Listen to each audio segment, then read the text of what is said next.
গুনাহগারেরও ঈমানের মূল্য আছে। যদি সে ব্যক্তি গুনাহ করতে করতে তার চেহারাটাকে কালো করে ফেলে, কিন্তু ঈমানের উপর কোনো ধরনের কোনো আঁচ না আসে, বরং তার ঈমান স্বয়ং সম্পূর্ণ আপন জায়গায় হেফাজতে আছে, ঈমানের কোনো ধরনের কোনো বলিকে সে কখনো চড়ায়নি, বরং ঈমানকে হেফাজত করেছে সর্ব অবস্থায়, কিন্তু যেইভাবে আমল করা দরকার ছিল সেইভাবে করতে পারে নাই, খারাপ কাজে লিপ্ত হয়ে গেছে, বিভিন্ন চুরিতে লিপ্ত হয়ে গেছে, জেনায় লিপ্ত হয়ে গেছে, বিভিন্ন ধরনের মদ পানে লিপ্ত হয়ে গেছে। আল্লাহ রাসূল সাল্লাল্লাহু আলাইহি ওয়াসাল্লাম বলে, তার ওই সমস্ত হারাম কর্মকাণ্ডের কারণে তাকে শাস্তি দেওয়া হবে, তাকে জাহান্নামের আগুনের মধ্যে ফেলা হবে, কিন্তু এক না একদিন তাকে আবার জান্নাত দান করা হবে, কারণ তার মধ্যে ঈমান আছে। নবী পাক সাল্লাল্লাহু আলাইহি ওয়াসাল্লামের সাহাবী হযরত আবু যর রাদিয়াল্লাহু তাআলা আনহু বলেন, আতাইতুন নবিয়্য সাল্লাল্লাহু আলাইহি ওয়াসাল্লাম ফাকাল, আমি নবী করিম সাল্লাল্লাহু আলাইহি ওয়াসাল্লামের কাছে আসলাম এবং বললাম, মা মিন আবদিন ক্বালা লা ইলাহা ইল্লাল্লাহ সুম্মা ক্বালা আলা সুম্মা মাতা আলা যালিকা ইল্লা দাখালাল জান্নাহ।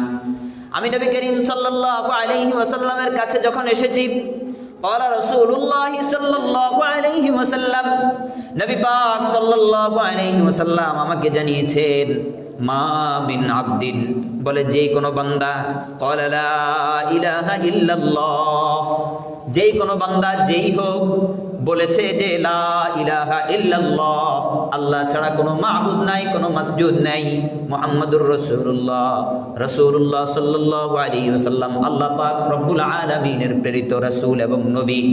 এই কথা বলার পর সুম্মা মাতা আলা যালিক, বলে ক্বালা লা ইলাহা ইল্লাল্লাহ বলেছে, বিষয়টা এমন না শুধু, বরং এই লা ইলাহা ইল্লাল্লাহ অন্তরের মধ্যে ধারণ করে সে মারা গিয়েছে।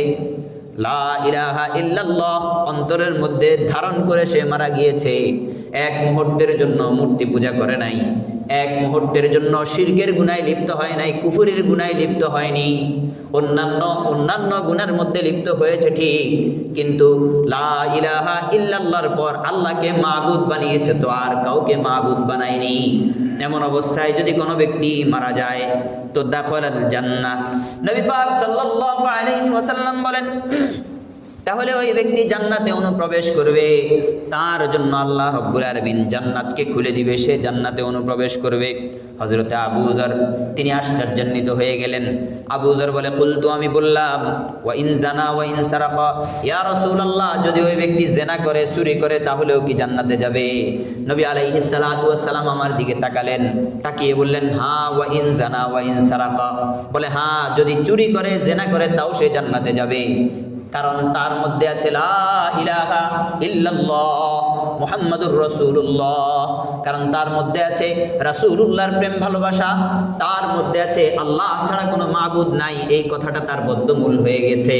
তার অন্তরের মধ্যে আছে মাবুদ হিসেবে শুধুমাত্র আল্লাহকে মানি, যত ধরনের যত গুনাহ করি, নেতার পেছনে ঘুরি, যেখানেই ঘুরি, কোনো ব্যক্তির পেছনে ঘুরি, যেখানেই ঘুরি, কোনো মাজারের পেছনে ঘুরি, যেখানেই ঘুরি, দুনিয়াবি স্বার্থে ঘুরি, কিন্তু আল্লাহ রব্বুল আলামিনের সাথে কাউকে আমি শরীক করব না। আল্লাহ রব্বুল আলামিনই কেবল মাবুদ, আল্লাহ রব্বুল আলামিনই কেবল মাসজুদ। কোনো ব্যক্তির সামনে কখনো মাথা নত করব না, কোনো ব্যক্তির সামনে কখনো সিজদা করব না, কোনো মাজারে যাব, জিয়ারত করে চলে আসব, কিন্তু সিজদা করব না। মাজারওয়ালার কাছে, আল্লাহর কাছে যেমন চাই, মাজারওয়ালার কাছে চাইব না। এই সমস্ত কিছু থেকে যখন বেঁচে থাকবে আর লা ইলাহা ইল্লাল্লাহ এই কথাটাকে অন্তরে ধারণ করে সে মারা যাবে, নবী পাক সাল্লাল্লাহু আলাইহি ওয়াসাল্লাম বলেন সে জান্নাতে প্রবেশ করবে। হযরত আবু যর বলে, ইয়া রাসূলুল্লাহ, জিনা ব্যভিচারে যদি সে লিপ্ত হয়ে যায়, চুরি দাড়িতে যদি সে লিপ্ত হয়ে যায়, তাহলেও কি জান্নাতে প্রবেশ করবে? নবী পাক সাল্লাল্লাহু আলাইহি ওয়াসাল্লাম বলে, হ্যাঁ, জান্নাতে প্রবেশ করবে। আবু যর রাদিয়াল্লাহু তাআলা আনহু তিনবার করে নবী করিম সাল্লাল্লাহু আলাইহি ওয়াসাল্লামকে জিজ্ঞাসা করেছেন, ইয়া রাসূলুল্লাহ, যদি ওই ব্যক্তি জিনা করে, চুরি করে, তাও কি জান্নাতে যাবে? নবী আলাইহিস সালাতু ওয়াস সালাম তিনবার জবাব দিয়েছেন, হ্যাঁ হ্যাঁ, সে তারপরেও জান্নাতে যাবে, কারণ তার মধ্যে কালিমা আছে, লা ইলাহা ইল্লাল্লাহ। আল্লাহু আকবার। তাহলে বোঝা গেল যে একজন ব্যক্তি যদি খাঁটি ইমানদার হয়, সে যত গুনাহই করুক না কেন, ওই গুনাহের পরেও জ্বলে পুড়ে আঙ্গার হয়ে যাওয়ার পরেও নাহরে হায়াতে আল্লাহ রাব্বুল আলামিন তাকে গোসল দিবে, মণিমুক্তার দানার মতো ঝকঝকে তকতকে করে আবার তাকে জান্নাতে প্রবেশ করাবে ইনশাআল্লাহ। আল্লাহ রাব্বুল আলামিন এভাবে বলেছেন, নবী আলাইহিস সালাতু ওয়াস সালাম আমাদেরকে আশা দিয়েছেন। তবে ঈমান ছাড়া যাবে না। যেই সমস্ত কারণে ঈমান ভেঙে যায়, এই সকল কারণগুলো করা যাবে না, এই সমস্ত কর্মকাণ্ডে লিপ্ত হওয়া যাবে না। আল্লাহু আকবার। এখন আসেন, যদি বেঈমান অবস্থায়, আল্লাহ না করুন, কোনো ব্যক্তি গুনাহ তো করছে, এমন গুনাহ করছে ঈমান হারানোর গুনাহ করে ফেলছে, যেই গুনাহ করার পর তার ঈমান আর থাকে না, এমন গুনাহ যদি কোনো ব্যক্তি করে থাকে এবং বেঈমান অবস্থায় সে যদি মৃত্যুবরণ করে, তাহলে তার কি হাসন নাসর হবে? সে কি জান্নাতে যাবে না জাহান্নামে যাবে? আল্লাহ এই ব্যাপারে কোরআনুল কারীম বলে বেঈমান হয়ে যদি কোনো ব্যক্তি মারা যায়, হাদিস শরীফ বলে যদি কোনো ব্যক্তি বেঈমান অবস্থায় মারা যায়, জান্নাতে সে আর যেতে পারবে না, সে চিরস্থায়ী জাহান্নামে হবে। নবী পাক সাল্লাল্লাহু আলাইহি ওয়াসাল্লামের সাহাবী হযরত আবু হুরায়রা রাদিয়াল্লাহু তাআলা আনহুর বর্ণনা, হযরত আবু হুরায়রা বলে, আন্নান নবী সাল্লাল্লাহু আলাইহি ওয়াসাল্লাম قال لا يدخل الجنة إلا مؤمن। হযরতে আবু বকর, হযরতে আবু হুরায়রা রাদিয়াল্লাহু তাআলা আনহু বলেন, নবী পাক সাল্লাল্লাহু আলাইহি ওয়াসাল্লাম বলেছেন, জান্নাতে কেবল মুমিনরাই যাবে, কোনো মুমিন ছাড়া গায়ের মুমিন বেঈমান কখনো জান্নাতে যাবে না। জান্নাত মুমিনদের জন্য, যার মধ্যে যাররা পরিমাণ, সরিষার দানা পরিমাণ, মিসকালু হাব্বাতিন মিন খারদাল, অর্থাৎ সরিষার দানা পরিমাণ ঈমানও আছে, সেও জান্নাতের স্বপ্ন দেখতে পারবে। কিন্তু যেই ব্যক্তি ঈমান থেকে এমন ভাবে বের হয়ে গেছে, ইয়ামরুকুনা মিনাল ঈমান কামা ইয়ামরুকুস সাহমু মিনার রমিয়্যা, অর্থাৎ তীরের ধনুক থেকে তীর যেমন বের হয়ে যায়, এমন যারা ঈমান থেকে বের হয়ে গেছে, এরা তো জান্নাতের স্বপ্নও দেখতে পারবে না। ধারণা করতেছে, অথচ সে মুমিন, সে নিজেকে নিজে ধারণা করতেছে মুমিন, কিন্তু তার কথা, তার আচার আচরণ, তার চলাফেরা, এগুলোতে ঈমান প্রকাশ পায় না, বেঈমানি প্রকাশ পায়। তার মধ্যে ছগলখুরি, জেনা, ব্যভিচার, এগুলো তো আছেই, বরং এগুলাকে গুনাহও মনে করে না। একটা হলো গুনাহ করা, গুনাহকে গুনাহ মনে করে করা, তো ঈমান আছে। বরং এগুলো যে করে, তাকে যখন বলা হয় ভাই মদ খাও কেন, সুদ খাও কেন, আরে এগুলো হাদিয়া, তোহফা, এগুলো আপনারা মোল্লারাই শুধু ফতুয়াবাজি করেন, ঈমান থাকবে? কথা বুঝছেন? আরেকটা হলো, হুজুর কি করব, দুনিয়ার মোহে পড়ে গেছি, আল্লাহ তো শাস্তি দিবেন জানি, কিন্তু বাঁচতে পারতেছি না হুজুর, আপনি তাহাজ্জুদের নামাজে, আপনি 5 ওয়াক্ত নামাজের পরে আমার জন্য একটু দোয়া করেন। এটাই না ইমানদারের পরিচয়। গুনাহ করবে কিন্তু গুনার জন্য অনুশোচনা থাকবে, এটা হলো ইমানদারের পরিচয়। আরেকজন হলো গুনাহ তো করে আবার সিনা চুরি করে, তো সে আবার কেমনে ইমানদার হলো? এই কারণে নবী পাক সাল্লাল্লাহু আলাইহি ওয়াসাল্লামের সাহাবী হযরত আবু হুরায়রা রাদিয়াল্লাহু তাআলা আনহু বলেন, নবী পাক সাল্লাল্লাহু আলাইহি ওয়াসাল্লাম বলেছেন, বলে জান্নাতের মধ্যে কোনো মুমিন ছাড়া বেঈমান প্রবেশ করতে পারবে না, যার মধ্যে ঈমান নেই। অর্থাৎ যেই সমস্ত কারণগুলো বিশ্বাস করলে, যেই সকল কাজগুলো করলে একজন ব্যক্তি বেঈমান হয়ে যায়, ওই সমস্ত কাজগুলো সে করে যদি মারা যায়, তাহলে জান্নাতে প্রবেশ করা তো থাক দূরের কথা, জান্নাতের সুঘ্রাণও সে কখনো পাবে না। বেঈমান হয়ে মারা গেলে জান্নাতের আর কোনো আশা নাই, জান্নাতে যাব, বরং আমরা তো চিরস্থায়ী। যদি এমন কেউ ব্যক্তি হয় যে গুনাহ করেছে, এমন গুনাহ যেটার কারণে ঈমানই ভেঙে যায়, ঈমানই চলে যায়, সে চিরস্থায়ীভাবে জাহান্নামী হয়ে যাবে। আল্লাহ রাব্বুল আলামিন আমাদের সবাইকে ঈমান ভঙ্গের মতো কবিরা গুনাহগুলো থেকে আমাদেরকে হেফাজত করুন। তারপর যদি আমি ঈমানদার হয়ে থাকি, আমি যদি ঈমানদার হয়ে থাকি, এই কথা থেকে বোঝা যায় যে আমি ঈমানের উপর অবিচল অটল থেকে মরতে হবে। আমি যদি ঈমানের উপর এক বিন্দু পরিমাণ অটল থেকে একবারে সহি সালামতে মৃত্যু পর্যন্ত থাকতে পারি, ঈমানকে যদি একবারে নাজেস অর্থাৎ আমার মাড়ির দাঁত দিয়ে আঁকড়ে ধরে মরতে পারি, তাহলে আমার চূড়ান্ত সফলতা হবে, তাহলে আমার জান্নাত হবে। আর যদি আমি ঈমান থেকে কখনো না কোনো এক সময় বিচ্যুত হয়ে যাই, তাহলে আমি মুরতাদ হয়ে যাব, ঈমান হারা হয়ে যাব। ঈমান হারা হয়ে যাওয়ার কারণে পুনরায় আমি আবার মুসলমান না হলে আর জান্নাতের স্বপ্ন দেখতে পারবো না। আর ঈমান হারা অবস্থায় যদি আমি জাহান্নামে যাই, তাহলে আমি বেঈমান হয়ে জাহান্নামে গেলে আর জাহান্নাম থেকে আমাকে কখনো বের করা হবে না। বরং ঈমান অবস্থায় যদি কিছু ঈমান নিয়েও যেতে পারি, আল্লাহ রাব্বুল আলামিন আমাকে আবার একটা সময় জাহান্নাম থেকে বের করে জান্নাতে দেবেন। কিন্তু যদি বেঈমান অবস্থায় মারা যায়, তাহলে কখনো আমি জাহান্নাম থেকে জান্নাতের সুঘ্রাণ পাবো না, জান্নাতে আসার জন্য কখনো স্বপ্নও দেখতে পারবো না। আল্লাহ রাব্বুল আলামিন কোরআনুল কারীমের মধ্যে বলে চূড়ান্ত সফলতা যদি পেতে হয় তাহলে মুসলিম অবস্থায় মরতে হবে। বেঈমান অবস্থায় যদি কোনো ব্যক্তি মারা যায়, তাহলে খালিদিনা ফিহা আবাদা ফিন্নার, নারের মধ্যে অর্থাৎ জাহান্নামের মধ্যে সে সর্ব অবস্থায় চিরস্থায়ীভাবে থাকবে। এই কারণে আল্লাহ রাব্বুল আলামিন বলেন, ইয়া আইয়ুহাল্লাযীনা আমানুত্তাকুল্লাহা হাক্কা তুকাতিহি ওয়া লা তামুতুন্না ইল্লা ওয়া আনতুম মুসলিমুন। আল্লাহ রাব্বুল আলামিন বলেন, হে ঈমানদারগণ, আল্লাহ রাব্বুল আলামিনকে ভয় করো, যেমন ভয় করা উচিত এমন ভাবে ভয় করো। আর কি করো? ওয়ালা তামুতুন্না ইল্লা ওয়া আনতুম মুসলিমুন, বলে তুমি মরো না এমন অবস্থায় মরো যে তুমি মুসলমান হয়ে মরেছ। মরার আগে মুসলমান হয়ে যাও। মরার পর সোজা হয়ে কোনো লাভ নাই, মরার আগেই সোজা হতে হবে। কারণ মরার পর সাপও সোজা হয়ে যায়, কিন্তু জীবিত অবস্থায় সে বক্র থেকে যায়। মরার পরে যে সিংহ দাবাইয়া বেড়াইতো ওই বনের মধ্যে, হরিণগুলোকে চাপড়াইয়া সে খাইতো, সেও তো মরার পর সোজা হয়ে যায়। তার হাতে আর শক্তি থাকে না, তার বাজুতে শক্তি থাকে না, সে তো এমনিই সোজা। জীবিত থাকবা জালেমের মতো, মরে সোজা হবা তো জান্নাত কেমনে পাইবা? জীবিত থাকা অবস্থায় ঈমান সোজা করো, জীবিত থাকা অবস্থায় ভালো হয়ে যাও। এই কারণে আল্লাহ রাব্বুল আলামিন বলেন, ওয়ালা তামুতুন্না ইল্লা ওয়া আনতুম মুসলিমুন। আল্লাহ রাব্বুল আলামিন বলে, হে ঈমানদারগণ, যদি মরতে হয় তাহলে মুসলমান এবং মুমিন অবস্থায় মরো। এক মুহূর্তের জন্য যদি ঈমান তোমার থেকে ছিটকে চলে যায় আর ওই অবস্থায় যদি তোমার মৃত্যু চলে আসে, তাহলে খবরদার কালিমা যদি নসিব না হয় তাহলে তো জান্নাতও পাবা না। বরং কাফের হয়ে যদি মারা যাও চিরস্থায়ীভাবে জাহান্নামে চলে যাবে। তোমাকে জাহান্নাম থেকে জান্নাতের দিকে আনার মতো আর কোনো সুযোগ থাকবে না। জাহান্নাম থেকে জান্নাতে আনার জন্য একবারে সর্বশেষ সুযোগ হলো বিন্দু পরিমাণ, অর্থাৎ ঝিনুক বাতি, ওই যে জোনাকিরা জ্বলে এই পরিমাণ যদি একটু ঈমানও থাকে, তাও তোমাকে জাহান্নাম থেকে জান্নাতে আনা যাবে। কিন্তু যদি তুমি ঈমান থেকে এমনভাবে ছিটকে চলে যাও যে ঈমান থেকে ছিটকে চলে যাওয়ার পর তুমি জাহান্নামে প্রবেশ করো, জাহান্নাম থেকে আর মুক্তি পাবে না।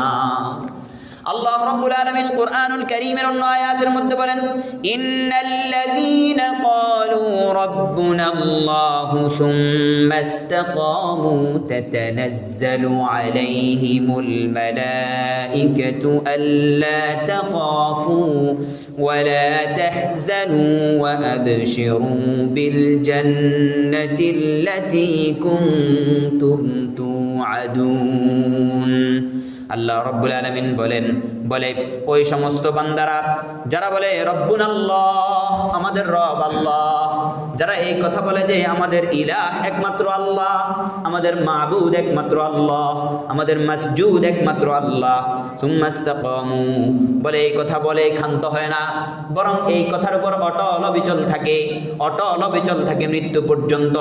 আল্লাহ রাব্বুল আলামিন বলেন, তাতানাজ্জালু আলাইহিমুল মালাঈকাতু, বলে তাদের কাছে ফেরেশতারা আসে মৃত্যুকালীন সময়ে, তাদের কাছে ফেরেশতারা এসে বলে, আল্লা তাখাফু, বলে কোনো বিষয়ে কোনো ভয় পাওয়ার কিছু নেই, তোমাদের কোনো ভয় নেই, ওয়ালা তাহজানু, কোনো বিষয় নিয়ে চিন্তা করারও কোনো কারণ নেই, তোমাদের কোনো চিন্তা নেই, বরং ওয়া আবশিরু বিল জান্নাহ, বলে বরং তুমি এমন জান্নাতের সুসংবাদ গ্রহণ করো, আল্লাতী কুনতুম তুআদুন, যেই জান্নাত সম্পর্কে দুনিয়ার মধ্যে আল্লাহ তোমাকে ওয়াদা করেছেন, যেই জান্নাত সম্পর্কে তোমাদের সাথে ওয়াদা করা হতো ইতিপূর্বে, ওই জান্নাতের সুসংবাদ নিয়ে তুমি আখিরাতমুখী হয়ে যাও। যদি একজন ব্যক্তি এই কথা বলে যে রব্বুনাল্লাহ, আমার রব আল্লাহ, এবং এই কথা বলার পর এই কথার উপর অধিষ্ঠিত থাকতে পারে, অবিচল থাকতে পারে, অটল থাকতে পারে, এই দুইটা শর্ত, অর্থাৎ ঈমান আনে, ঈমানের উপর অটল অবিচল থাকে, পর্বতসম মুসিবত আসলেও ঈমানকে ছেড়ে দেয় না, বরং আসহাবে কাহফের মতো বাড়ি ঘর সব কিছু ছেড়ে বহু দূর চলে যায়, আসহাবুল উখদুদের মতো বাড়ি ঘর ছেড়ে দিয়ে চলে যেতে যায়, বরং ঈমানের জন্য কড়াইয়ের মধ্যে গরম হয়ে ভাজি হয়ে যায়, তাও ঈমান ছাড়ে না। এমন যদি কোনো ব্যক্তি হয়, আল্লাহ রাব্বুল আলামিনের ফেরেশতারা তাকে সুসংবাদ জানায়, বলে ও তুমি চিন্তা করো না, বলে হো তুমি কোনো ধরনের কোনো ভয় পেও না, আল্লাহ তোমার জন্য জান্নাত তৈরি করে রেখেছে, তুমি যাবে তো জান্নাতে ঢুকবে। কথা কি বুঝাইতে পারছি? আল্লাহু আকবার। ঈমান বড় মূল্যবান জিনিস। আসহাবুল কাহফের ঘটনা এক সময় শোনাবো, এখন তো দীর্ঘ আলোচনা হয়ে যাবে। আসহাবুল উখদুদের ঘটনা, ঈমান আনার কারণে জালেম বাদশা তাদেরকে ডেকে আনছে, এনে মায়ের সামনে ছেলেকে, ছেলের সামনে মাকে বড় গরম কড়াইয়ের মধ্যে বড় একটা কুণ্ডুলি নিছে, আগুনের একটা বড় গর্ত করছে, ওই গর্তের মধ্যে লাকড়ি প্রজ্বলিত করে ওই লাকড়ির মধ্যে এক একজন করে ফেলে, একজন গর্ভধারিণী মাকে বলতেছে, এই তোমার ছেলেটাকে ফেলে দিচ্ছি, হ্যাঁ তুমি বলো কি আমাকে মানবা রব হিসাবে, না যাকে মানছো তাকেই মানবা? ছেলেটা বলতেছে, মা তুমি আমাকে নিয়ে সেখানে পড়ে যাও। ওই বাচ্চা শিশুটা কথা বলতে শুরু করে দিয়েছে। কেমন ঈমান ছিল তাদের! তারা ছেলের জন্য পরোয়া করেনি, বাবার জন্য পরোয়া করেনি, সব কিছুকে উপেক্ষা করে একবারে টকবগে প্রজ্বলিত আগুনের মধ্যে ঝাঁপ দিতেও রাজি ছিল, টকবগে আগুনের মধ্যে ঝাঁপ দিতেও রাজি ছিল। আর আমরা এখন 10 টাকার জন্য ঈমান বিক্রি করে দেই, 20 টাকার জন্য ঈমান বিক্রি করে দেই, 100 টাকা পাওয়ার জন্য ঈমান বিক্রি করে দেই। আমি জানিও না কোথায় গিয়ে আমি ঈমান বিক্রি করতেছি। আমার তো স্বার্থ শুধু, আমি তো জানি শুধু আমার পকেটে টাকা আসবে, আর সন্ধ্যাবেলায় আমি পাউরুটি, কেক, অমুক সমুক এগুলো আমার বাচ্চার জন্য কিনে নিয়ে যাব। কিন্তু ও ভাই, ঈমান বিক্রি করে যে টাকা দিয়ে বাচ্চার জন্য আপনি জিনিসপত্র কিনে নিয়ে যাচ্ছেন, ওই বাচ্চাকে আবার স্বপ্ন দেখেন হাফেজে কোরআন বানাবেন, ওই বাচ্চাকে আবার স্বপ্ন দেখেন আলেমে রব্বানি বানাবেন, ওই বাচ্চাকে দিয়ে স্বপ্ন দেখেন সে বড় হয়ে আপনার মুখে খাবার জুটাবে। এই স্বপ্ন আপনাকে দেখতে বললো কে? বা এই স্বপ্ন আপনি কেন দেখেন? এই স্বপ্ন আপনাকে তো আল্লাহ দেখায় নাই, নবী দেখায় নাই। নবী তো দেখাইছেন অন্যটা, আল্লাহ তো দেখাইছেন অন্যটা। আপনি কেন এরকম ধরনের স্বপ্ন দেখলেন? ঈমান বিক্রির টাকা দিয়ে ছেলে সন্তান লালন পালন করবেন, আবার বড় হলে ভালো ফলের আশা করবেন, এটা কেমন ধরনের কথাবার্তা? গাছ লাগাইলাম, ফল গাছ লাগানোর পর তো নার্সারিওয়ালার থেকে পরামর্শ নিলাম, ভাই কিভাবে কি করা যায়। নার্সারিওয়ালা বলল যে ভাই যদি গাছ এটাকে ঠিকঠাক রাখতে চান, এখন তো বর্ষাকাল না যে পানি আসমানি অটোমেটিকলি পড়ে যাবে আর আপনার গাছ জিতে উঠে যাবে, তো সুতরাং শীতকাল অনুযায়ী আপনাকে প্রত্যেক দিন সকালে গাছের নিচে পানি দিতে হবে, গাছের নিচে। তো বেচারা বলে যে যেহেতু শীতকালে আমরা গরম পানি খেলে আমাদের গলা ভালো থাকে, তো এক কাজ করি ফুটন্ত গরম পানি আমি গাছের নিচে প্রত্যেক দিন সকালবেলা ঢালি, ঠিক আছে না? তো গাছ এটাকে মরবে না জিতবে? মরে যাবে। ফুটন্ত ওই যে নিজের গলার জন্য ভালো, যেটা খাইতে যেটা রোস্টের মতো মজা, ওই মজার জন্য নিজের ঈমানটাকে বিক্রি করে দিয়ে চলে আসে। আবার আশা করে যে আমি গাছটাতে নার্সারির থেকে আসছি, আম নিয়ে আসছি, ওই গাছ বড় হবে আমাকে ফল দিবে, ঢালতেছে গরম পানি। ঢালতেছে কি? গরম পানি। গরম পানি ঢালার পরে ওই গাছ থেকে যদি ফলের আশা করেন, তো এটা তো বোকামি হবে, এটা তো বোকামি হবে। ঠিক তেমনি আমি ঈমান বিক্রির টাকা দিয়ে, আমি গুনাহের টাকা দিয়ে, আমার 2 নম্বরের সম্পদ দিয়ে আমার ছেলে সন্তান লালন পালন করব, বড় হলে তারা আমাকে ভালো কিছু দিবে এই আশায় বসে থাকবো। আমার মতো বোকার স্বর্গে আর কে কে বসবাস করে? আমি তো বড় বোকা। নিজেকে নিজেই চিনেন ও আমার প্রিয় ভাইরা। এই কারণে আল্লাহ রাব্বুল আলামিন নবী করিম সাল্লাল্লাহু আলাইহি ওয়াসাল্লামের প্রতি ওহী নাজিল করেছেন, সুম্মাস্তাকামু, অটল অবিচল থাকে, ঈমানের উপর অটল অবিচল থেকে মারা যায়, তবে আল্লাহ রাব্বুল আলামিন তাদেরকে জান্নাত দিবেন। কেমন জান্নাত? আল্লাহ রাব্বুল আলামিন বলেন, ফেরেশতারা তাদের কাছে আসবে মৃত্যুকালীন সময়ে, যখন তারা হিচকে ছানি উঠে যাবে, তাদের যখন রূহ গলৎকরণ হবে, তাদের হুলকুমের মধ্যে রূহ চলে আসবে। ফেরেশতারা তখন তাদেরকে অভয় দিবে, কোনো ভয় পেও না, কোনো চিন্তা করো না, আল্লাহ রাব্বুল আলামিন তোমাদের জন্য এমন জান্নাত তৈরি করে রেখেছেন, যেই জান্নাতের ওয়াদা দুনিয়ার মধ্যে বারবার তোমাকে শুনাইছেন, বারবার তোমাকে শুনাইছেন। তবে শর্ত হইল কি, ওই ইমান বিক্রির টাকা না, ইমান বিক্রি করে না, হইতে হবে আসহাবুল উখদুদের মতো, হইতে হবে আসহাবুল কাহাফের মতো। ইয়াসিন সূরার মধ্যে একটা ঘটনা আছে হাবিবে নাজ্জারের, আল্লাহু আকবার, একজন কাঠমিস্ত্রি ছিল, আল্লাহ, তাকে যখন হত্যা করা হয় সে তখন পড়তেছে, হায় ওয়ামা লিয়া লা আ'বুদুল্লাযী ফাতারানি ওয়া ইলাইহি তুরজাউন, ওয়ামা লিয়া লা আ'বুদুল্লাযী ফাতারানি ওয়া ইলাইহি তুরজাউন। কওমকে বলতেছে, এমন কি হয়ে গেল আমাদের, আমরা আল্লাহর ইবাদত করব না বান্দার ইবাদত করব, গায়রুল্লাহর ইবাদত করব? মরতে মরতে বলতেছে। আর শেষ মুহূর্তে যখন তাকে হত্যা করা হচ্ছে তখন সে বলে, হায় আমি যদি ওই মানজার, ওই নাজারা, যেই নাজারা এখন মৃত্যুকালীন সময় আল্লাহ আমাকে দেখাচ্ছেন, জান্নাতের যেই মানজার আমার সামনে উপস্থিত, আমি যদি আমার কওমকে এটা দেখাইতে পারতাম, একটাও বেঈমান থাকতো না, সবাই মুমিন হয়ে যেত। এরকম ব্যক্তি ছিল তারা। ইমান যদি ওরকম থাকে, আমার যত বিপদে পড়ি, গুনাহ যতই করি, গুনাহের জন্য শাস্তি তো পাবো, কিন্তু জান্নাত মিস যাবে না ইনশাআল্লাহ। কথা কি বুঝাইতে পারছি? ইমান বিক্রি করা যাবে না। ইমান বিক্রি করলে আমনের কোনো মূল্য নেই। ইমান বিক্রি করে আমি খুব ভালো সাজবো, সমাজের মধ্যে সাধু সাজবো, এই সাধুতার মূল্য কি বলেন? একজন অমুসলিম, সেও তো ভালো কাজ করে, কিন্তু সে কি জান্নাতে যাবে ভালো কাজের জন্য? যাবে না তো। কিন্তু আপনি তো, আল্লাহ রাব্বুল আলামিন আপনাকে তো সুসংবাদ দিয়েই দিছে, ইন্নামাল আমালু বিন্নিয়াত, আমল হচ্ছে নিয়তের উপর। কি নিয়তে করতেছো? নিয়ত ঠিক আছে? বলে হ্যাঁ ঠিক আছে।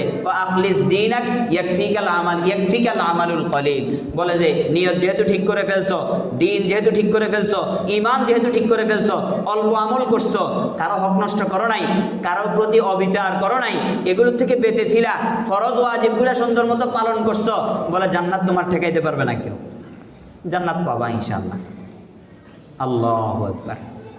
তাহলে বুঝলাম যে সফলতা যদি পেতে হয়, জান্নাতের সফলতা যদি অর্জন করতে হয়, যেমনভাবে ঈমান আনবো, ঈমানের উপর অটল অবিচল থেকে মৃত্যুবরণ করা লাগবে। মৃত্যুর আগে ঈমান ছুটে গেলে ওই মৃত্যু অবস্থায় আমি জান্নাতের আশা করতে পারবো না। তারপর আসেন, ঈমান ছাড়া মরণ জাহান্নাম। ঈমান ছাড়া মরণ জাহান্নাম। কেমন? আল্লাহ রাব্বুল আলামিন কুরআনুল কারীমের মধ্যে বলেন, ইন্নাল্লাযীনা কাফারু মিন আহলিল কিতাবি ওয়াল মুশরিকিনা ফী নারি জাহান্নাম খালিদিনা ফীহা উলাইকা হুম শাররুল বারিয়াহ। আল্লাহ রাব্বুল আলামিন কুরআনুল কারীমের মধ্যে বলেন, যেই ব্যক্তি কাফের হবে, চাই সে আহলে কিতাব হোক, অর্থাৎ যাদেরকে পূর্বকায় কিতাব দেওয়া হয়েছে, অথবা সে মুশরিক হোক, অর্থাৎ মূর্তি পূজক হোক, যেই হোক না কেন, ফি নারি জাহান্নাম, সে জাহান্নামের আগুনের মধ্যে জ্বলবে। বলে কেমন আগুন? এই আগুন কখনো নিভবে না, খালিদিনা ফিহা, বলে ওই আগুনের মধ্যে সে চিরতরের জন্য ঢুকে যাবে, আর কখনো তাকে ওই আগুন থেকে বের করা হবে না। কারণ তার মধ্যে ঈমান না থাকার কারণে, কুফরি করার কারণে, শিরিক করার কারণে তাকে ওই আগুনে এমনভাবে প্রবিষ্ট করা হবে, আগুন থেকে তাকে আর বের করার জন্য কোনো সুযোগ দেওয়া হবে না।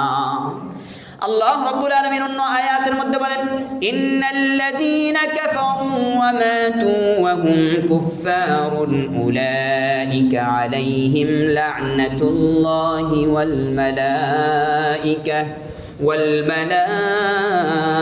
মালাইকাতি ওয়ান নাসি আজমাইন। বলে ওই ব্যক্তি যে কুফরি করে, কুফরি করে না শুধু, ওয়া মাতু ওয়া হুম কুফফার, বরং এমন অবস্থায় মৃত্যুবরণ করে যে সে কাফের রয়ে গেছে, মুমিন হতে পারে নাই। মুমিন তওবা করার নসিব তার হয় নাই, তওবা তার ভাগ্যে জুটে নাই।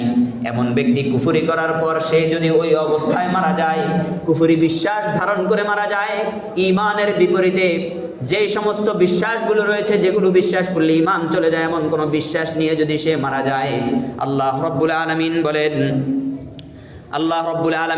উলাইকা আলাইহিম লানাতুল্লাহ, বলে এই সমস্ত ব্যক্তি যারা ঈমান থেকে সরে গিয়ে বেঈমান হয়ে মারা গিয়েছে, আল্লাহ রাব্বুল আলামিন, ফেরেশতারা এবং সমগ্র মানব জাতির লানত তাদের উপর।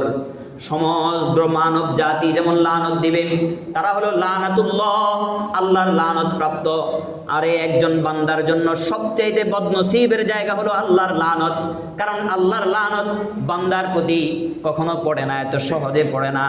যখন সে কাফের হয়ে যায়, যখন সে মুশরিক হয়ে যায়, কৃতজ্ঞ হওয়ার বদলায় অকৃতজ্ঞ হয়ে যায়, তখন তার উপর ওটা পড়ে। আল্লাহ তো দোনোটা পথ দেখাই দিছেন, এখানে যাও এটা পাবা, ওখানে যাও এটা পাবা। এখন আপনি গ্রহণ করলেন না, তো আপনাকে আল্লাহ লানত দিবে না তো বেহেশত দেবে? দিবে না। যিনি আমাকে বানাইছেন, যিনি যেই কারণে বানাইছেন, ওই জিনিসটাই আমি বুঝলাম না। আল্লাহ। এরপর আসেন, কুফর ও শিরকের কোনো ক্ষমা নেই। মানে একটা আশা থাকে না যে ঠিক আছে কাফের হয়ে গেছে, জাহান্নামে যেহেতু যাবেই যাবে, নির্দিষ্ট হয়ে গেছে। এখন জাহান্নাম থাকে কি তাকে কুফর ও শিরিকের কারণে, কাফের হওয়ার কারণে, কুফরি গুনাহের কারণে, শিরিকের গুনাহের কারণে তাকে কি ক্ষমা করা হবে? আল্লাহ রাব্বুল আলামিন ক্ষমার দরজা পর্যন্ত বন্ধ করে দিছে। ওই যেটা আমি করতে নিষেধ করছি, রেড লাইন দিয়ে দিছি, সেখানে হলুদ কার্ড মনে করে গেছো কেন? এটা তো রেড লাইন ছিল, এখানে তো যাবার ছিল না, চলে যেহেতু গিয়েছো, আর কোনো ক্ষমা নেই। আল্লাহ রাব্বুল আলামিন কুরআনুল কারীমের মধ্যে বলেন, ইন্নাল্লাযীনা কাফারু ওয়া যালামু লাম ইয়াকুনিল্লাহু লিয়াগফিরা লাহুম ওয়া লা লিয়াহদিয়াহুম তরীকা ইল্লা তরীকা জাহান্নাম খালিদিনা ফিহা আবাদা। আল্লাহ রাব্বুল আলামিন কুরআনুল কারীমের মধ্যে বলে যারা কাফের হয়েছে, অবাধ্যতা করেছে, আর ওই অবস্থায় মারা গেছে, আল্লাহ রাব্বুল আলামিন তাদেরকে কখনো ক্ষমা করবে না। আল্লাহ রাব্বুল আলামিন তাদেরকে কখনো সুপথে এনে দেবে না, বরং আল্লাহ রাব্বুল আলামিন তাদেরকে জাহান্নামের পথে রেখে দেবে। আর ওই জাহান্নামের পথে তারা আবাদুল আবাদ পর্যন্ত থাকবে, চিরস্থায়ীভাবে সেখানে থাকবে। সেখান থেকে এক মুহূর্তের জন্য আল্লাহ তাদেরকে ভালো পথে আনবে না। ঈমান হারা হয়ে যদি মারা যায়, তাহলে কুফর শিরিকের গুনাহ নিয়ে যদি মারা যায়, তাহলে আর মুক্তি নাই। বলে যে ক্ষমা যদি করে দেয় আল্লাহ, বলে আল্লাহ রাব্বুল আলামিন বলেছেন ক্ষমা করবেন না। আল্লাহর ওয়াদা যেমন জান্নাত জাহান্নামের ব্যাপারে সত্য, তেমনি তিনি ক্ষমা করবেন না, যে এটাও সত্য, কারণ আল্লাহর ওয়াদা এটা। ঈমান হারা হয়ে মারা যাবেন আর ক্ষমার আশায় বসে থাকবেন। আল্লাহ রাব্বুল আলামিন আগেই ঘোষণা করে দিয়েছে, খবরদার, ঈমানের হেফাজত সবার আগে। যদি এটা তোমার হাত থেকে মিস হয়ে যায়, তাহলে আর ক্ষমারও অযোগ্য থেকে যাবে, তুমি ক্ষমাও পাবে না। জাহান্নাম মানে জাহান্নামই, সকালে বিকেলে রাত্র দিনে আবাদুল আবাদ পর্যন্ত, বছরকে বছর, লক্ষ কোটি বছর পর্যন্ত জ্বলার পরেও এই আশা করতে পারবা না যে মনে হয় আমাকে আল্লাহ ক্ষমা করে দেবে। ক্ষমার অযোগ্য হয়ে যাবে যে ব্যক্তি ঈমান হারা হবে। তো ঈমানদারের জন্য ক্ষমার ঘোষণা, বেঈমানের জন্য কোনো ক্ষমার ঘোষণা নেই। বেঈমানের জন্য কোনো ক্ষমার ঘোষণা নেই। এই কারণে আমি সামনে ঈমান শিক্ষার জন্য প্রত্যেক জুমায় কিছু কিছু ঈমান শিক্ষা এবং কুফরির বিষয়গুলো আলোচনা করব। যদি আমার প্রাথমিক আলোচনাগুলো আপনারা ভালো করে বুঝতে পারেন, তাহলে ইনশাআল্লাহ আগামীগুলো সহজ হবে। প্রাথমিক বিষয়গুলো আমাকে ক্লিয়ার হইতে হবে যে ঈমান আমাকে কেন রক্ষা করতে হবে, এই ঈমানের ধারক বাহক আমাকে কেন হইতে হবে। কারণ যাতে আমি আল্লাহর, মানে গুনাহ তো মাঝে মাঝে হয়ে যাবে, কিন্তু তওবা করে নিব। কিন্তু ঈমান যদি আমি ছেড়ে দেই, তাহলে তো এটা তওবা করলেও হবে না, আবার কালিমা পড়ে মুসলমান হইতে হবে।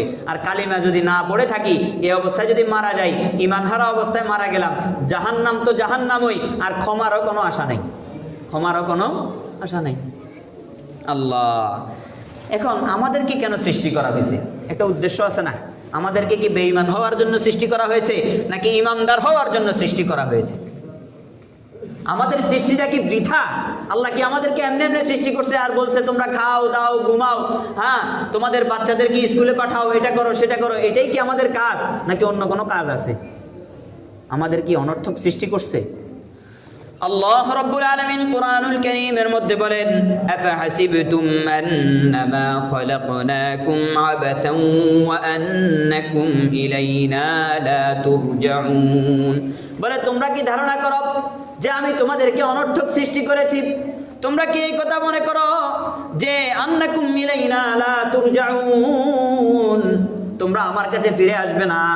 না না বান্দা, এই কথা মনে করার কোনো কারণ নেই। আমি তোমাদেরকে অনর্থক সৃষ্টিও করি নাই, এবং তোমাদের আমার কাছেই ফিরে আসতে হবে, এখান থেকে বাঁচারও কোনো উপায় নাই। তাহলে তোমাদেরকে কেন সৃষ্টি করেছি বলো? আল্লাহ রাব্বুল আলামিন নিজেই বলে দিচ্ছেন, ওয়ামা খালাকতুল জিন্না ওয়াল ইনসা ইল্লা লিয়াবুদুন। আল্লাহ রাব্বুল আলামিন বলেন, তোমাদেরকে আমি সৃষ্টি করেছি যাতে করে তোমরা ইবাদত বন্দেগী করো, আমাকে মাবুদ বানাইয়া আমার সিজদা করো, আমাকে মাসজুদ বানাইয়া আমার মসজিদে এসে সিজদা করো, গায়রুল্লাহর পেছনে পেছনে না দৌড়াও, আমাকে ইলাহ হিসেবে মেনে নাও, আমাকে রব হিসেবে মেনে নাও, আমাকে একক ইলাহ হিসেবে মেনে নাও, আমার যতগুলো ঈমানের দাবি আছে এগুলো যাতে তুমি ভালো করে মেনে নাও। আল্লাহ রাব্বুল আলামিন অন্য আয়াতের মধ্যে বলেন, আল্লাযী খালাকাল মাউতা ওয়াল হায়াতা লিয়াবলুয়াকুম আইয়ুকুম আহসানু আমালা। আল্লাহ রাব্বুল আলামিন বলে, আমি জীবন দিয়েছি আবার মওত দিয়েছি, আমি মৃত্যু দিয়েছি আবার জীবন দান করেছি। বলে এই যে জীবন মৃত্যুর এই সন্ধিক্ষণ, এই যে খেলাঘর, এই খেলাঘর আমি এই জন্য রেখেছি যাতে করে আমি তোমাদেরকে পরীক্ষা করতে পারি যে তোমাদের মধ্যে অল্প জীবন পেয়ে কে উত্তম আমল করে আমার কাছে আসতে পারে। তাহলে দুনিয়াটা হলো কি? পরীক্ষার ক্ষেত্র। কি হলো? পরীক্ষার ক্ষেত্র। এই কারণে আল্লাহ রাব্বুল আলামিন অন্য আয়াতের মধ্যে বলেন যে আমি চাইলে তো সকল মানুষগুলাকে এক উম্মাহ এক জাত বানায় দিতে পারি, অর্থাৎ মুসলমান তো মুসলমান হই, কাফের তো কাফের হই, কিন্তু এটা করলাম না কেন? কারণ পরীক্ষার খাতায় লেখার দায়িত্ব কার থাকে? যে পরীক্ষা দিবে তার। তো তোমাদেরকে আমি পরীক্ষার খাতায় লেখার দায়িত্ব দিলাম, তোমাদের আমলনামার পরীক্ষার খাতা, আমলনামার পরীক্ষার খাতা। এখানে তোমরা নিজেরা লিখবা, পথ আমি দেখাই দিব, ভালো পথও দেখাই দিব, খারাপ পথও দেখাই দিব। তুমি যদি খারাপ পথে যাও তো তোমার পরীক্ষার রেজাল্ট খারাপ হবে, ভালো পথে গেলে তোমার পরীক্ষার রেজাল্ট ভালো হবে। এই কারণে আল্লাহ রাব্বুল আলামিন বলেন, ওয়াহাদাইনাহুন নাজদাইন, বলে আমি দুটোটা পথ তোমাদেরকে দেখাইয়া দিয়েছি, ভালোটাও দেখাইছি, খারাপটাও দেখাইছি। অন্য আয়াতের মধ্যে বলেন, আমি মানুষকে সৃষ্টি করেছি, তার মধ্যে রূহ দিয়েছি, ফাআলহামাহা ফুজুরাহা ওয়া তাকওয়াহা, বলে খারাপ কোনটা, পাপের কাজ কোনটা এবং ভালো পরেজগারিতার কাজ কোনটা, এটা বুঝার সক্ষমতাও আমি তাকে দিয়েছি। সে পরেজগারিতার কাজটাও বুঝবে, খারাপ এবং পাপের কাজটাও বুঝবে। আল্লাহ রাব্বুল আলামিন তারপরের আয়াতের মধ্যে বলেন, এই যে বুঝার পর দুটোটা বুঝে গেল, বুঝে যাওয়ার পর কদ আফলাহা মান যাক্কাহা, বলে ওই ব্যক্তি সফল হয়ে যাবে যে ব্যক্তি আত্মশুদ্ধি করে নেবে, পরেজগারিতার রাস্তা অবলম্বন করবে। ওয়াকাদ খাবা মান দাসসাহা, ওই ব্যক্তি ধসে পড়ে যাবে যে ব্যক্তি, ওই ব্যক্তি ক্ষতিগ্রস্ত হবে যে ব্যক্তি গুনাহের মাধ্যমে নিজেকে দোষিয়ে দিবে, যে ব্যক্তি গুনাহের মাধ্যমে নিজেকে দোষিয়ে দিবে ওই ব্যক্তি ক্ষতিগ্রস্ত হবে। আল্লাহ রাব্বুল আলামিন দুটোটা পথ দেখায় দিয়েছেন, বলে ডানে যাও তো ভালো, বামে যাও তো খারাপ, এখন তুমি নির্ণয় করো তুমি কোন দিকে যাবে। যদি ডান দিকে যাও তাহলে জান্নাত, আর যদি বাম দিকে যাও তাহলে জাহান্নাম দাও দাও করে তোমার জন্য অপেক্ষা করছে। দোনো পথ দেখাই দিছে। বলে যে আল্লাহ তো চাইলে এক উম্মাহ এক জাতি তো বানাই দিতে পারতেন, কেন বানান নাই? কারণ এটা তো পরীক্ষা ক্ষেত্র, এখানে তো পরীক্ষা আমাকে দিতে হবে। আল্লাহ রাব্বুল আলামিন জোর করে যদি আমাকে সবাইকে মুমিন বানায় দিতেন তাহলে তো আর পরীক্ষার ক্ষেত্রই থাকতো না। আল্লাহ তো বলতেছেন লিয়াবলুয়াকুম আইয়ুকুম আহসানু আমালা, বরং আমি তো তোমাদেরকে জীবন মৃত্যুর সন্ধিক্ষণ এই যে খেলাঘর দিয়েছি, এটা তো এই কারণেই দিয়েছি যাতে আমি পরীক্ষা করে নিতে পারি বান্দাদের মধ্যে কে উত্তম আমল করে, বান্দাদের মধ্যে কে উত্তম আমল করে। আল্লাহ, পরিপূর্ণ সফল যদি আমি হতে চাই, ঈমানকে যেমন রক্ষা করব, ঈমানের সাথে আমলও লাগবে। কি লাগবে? শেষ কথা, পরিপূর্ণ সফল যদি আমি হতে চাই, ঈমানকে যদি যেমন রক্ষা করব, ঈমানের সাথে সমস্ত আমলগুলোকেও রক্ষা করা জরুরি। আল্লাহ রাব্বুল আলামিন কোরআনুল কারীমের মধ্যে বলেন, ইন্নাল্লাযীনা আমানু ওয়া আমিলুস সালিহাত, যে ব্যক্তি ঈমান আনলো এবং সৎকর্ম করলো, ওয়া উলাইকা হুম খায়রুল বারিয়া, বলে সে হলো সৃষ্টির সেরা জীব, তার চেয়ে উৎকৃষ্ট আর কেউ নাই। ঈমান এনেছে, ভালো কাজও করেছে, ঈমান আনার পর ভালো কাজটা করার কারণে, ঈমান এনেছে তো ভালো হয়ে গেছে, আবার ভালো কাজ করার কারণে সে শ্রেষ্ঠ হয়ে গেছে, সবার থেকে সে সেরা। জাযাউহুম ইনদা রাব্বিহিম জান্নাতু আদনিন তাজরি মিন তাহতিহাল আনহার, বলে তার পুরস্কার হলো তার রবের নিকট এমন জান্নাত যেটা চিরস্থায়ীভাবে সে সেখানে বসবাস করবে, সেখান থেকে কেউ তাকে বের করে দিবে না। বলে জান্নাতের দৃশ্যটা কেমন হবে? তাজরি মিন তাহতিহাল আনহার, বলে ওই জান্নাতের তলদেশ দিয়ে একবারে স্বচ্ছ সাফাফ পানির নদীগুলো প্রবাহিত হতে থাকবে। ওই জান্নাতের মধ্যে থাকলেই কেমন যেন মনটা ভালো ভালো লাগবে। ওইখানে কোনো ধরনের চিন্তা আসবে না, কোনো ধরনের টেনশন আসবে না, কোনো ছেলের চিন্তা নাই, মায়ের সন্তানের চিন্তা নেই, স্ত্রীর চিন্তা নেই, কোনো চিন্তা ছাড়া কি যে মজার জায়গা। আল্লাহ রাব্বুল আলামিন বলেন তাহতিহাল আনহার, নদীগুলো স্বচ্ছভাবে সেখান দিয়ে নিচ দিয়ে প্রবাহিত হতে থাকবে। বলে তারা সেখানে কেমন থাকবে? খালিদিনা ফিহা আবাদা, বলে তারা সেখানে চিরস্থায়ীভাবে থাকবে। যেমনই ভাবে জাহান্নামীরা কাফের হওয়ার কারণে চিরস্থায়ী জাহান্নামী হয়েছে, তারা ঈমান আনার পর ভালো কাজ করার কারণে তারাও চিরস্থায়ীভাবে জান্নাতি হয়ে যাবে। তারা এক মুহূর্তের জন্য জাহান্নাম কি জিনিস সেটা তাদের মনেও আসবে না, জাহান্নামের কথাও তাদের মনে থাকবে না। আল্লাহ রাব্বুল আলামিন বলেন রাদিয়াল্লাহু আনহুম ওয়া রাদু আন, বলে আল্লাহ তাদের প্রতি খুশি এবং তারাও আল্লাহর প্রতি খুশি। আল্লাহ রাব্বুল আলামিন তাদের প্রতি যে সন্তুষ্ট হয়ে যাওয়া, এই বিষয়ের মতো বড় নিয়ামত দুনিয়ার বুকে নয়, শুধু আখিরাতের বুকেও আর নাই। আখিরাতের বুকে সবচেয়ে বড় নিয়ামত হবে রেজায়ে মাওলা, আল্লাহ পাকের সন্তুষ্টি এবং আল্লাহ পাকের দিদার, আল্লাহকে দেখা এবং আল্লাহ পাকের সন্তুষ্টি পাওয়া। এটার চেয়ে বড় কোনো সন্তুষ্টি, এটার চেয়ে বড় কোনো নিয়ামত আখিরাতের ময়দানে আর হবে না। আল্লাহ রাব্বুল আলামিন বলেন যালিকা লিমান খাশিয়া রাব্বা, বলে এই যে জান্নাতের আদান প্রদান হবে, এটা কাদের সাথে হবে? বলে ওই সমস্ত ব্যক্তিদের সাথে হবে, ওই সমস্ত ব্যক্তিদের সাথে হবে যারা আমি রব্বুল আলামিনকে ভয় করেছে, যারা নিজের রবকে ভয় করেছেন, নিজের রবের ভয়ে সবকিছুকে ছেড়ে দিয়েছেন, ঈমানের হেফাজত করেছেন, আমালের হেফাজত করেছেন, এগুলোকে যখন ঠিকঠাক মতো হেফাজত করেছেন, ওই সমস্ত ব্যক্তি বুঝা গেল যে আল্লাহকে ভয় করেছে, আল্লাহর ভয়ের কারণে তাদের সাথে জান্নাতের আদান প্রদান হবে, পুরস্কার হবে তাদের জান্নাত। আর যে ঈমান ছেড়ে আসবে তার জাহান্নাম। প্রিয় ভাইরা আমার, আল্লাহ রাব্বুল আলামিন আমাদেরকে চায় মাফ করে দিতে, উসিলা তালাশ করে, কিন্তু আমরা চাই না যে আমরা মাপ পাবো। যদি আমরা চাইতাম তাহলে আজকে ভূমিকম্প আসতো না, নাচ গান অমুক সমুক যেগুলো আমরা বাড়াই দিছি, যেগুলোর কারণে হাদিস শরীফের মধ্যে আসছে ভূমিকম্প আসে, এগুলো কেন আসে? হাদিসের মধ্যে আসছে তো কিয়ামতের আগে আলামত কি কি হবে, আশরাতুস সাআ, হাদিসের বিশাল বড় একটা অধ্যায় আছে এগুলো নিয়ে। তো এই কারণেই আমি যদি ভালো হইতে চাই, আমি যদি চাই জমিনের কোনো আযাব গজব না আসুক, আমার ফ্যামিলিটা ভালো থাকুক, তো আমাকে যিনি বানাইছেন ওনার কথা মানলেই তো আমার জন্য নিরাপদ। আল্লাহ রাব্বুল আলামিন আমাদের সবাইকে ঈমানের উপর থেকে আমাল সালেহাকে নিয়ে যেন আমি জান্নাতে যেতে পারি, সেই তৌফিক আমাদের সবাইকে দান করুন। ওমা তৌফিক ইল্লা বিল্লাহ।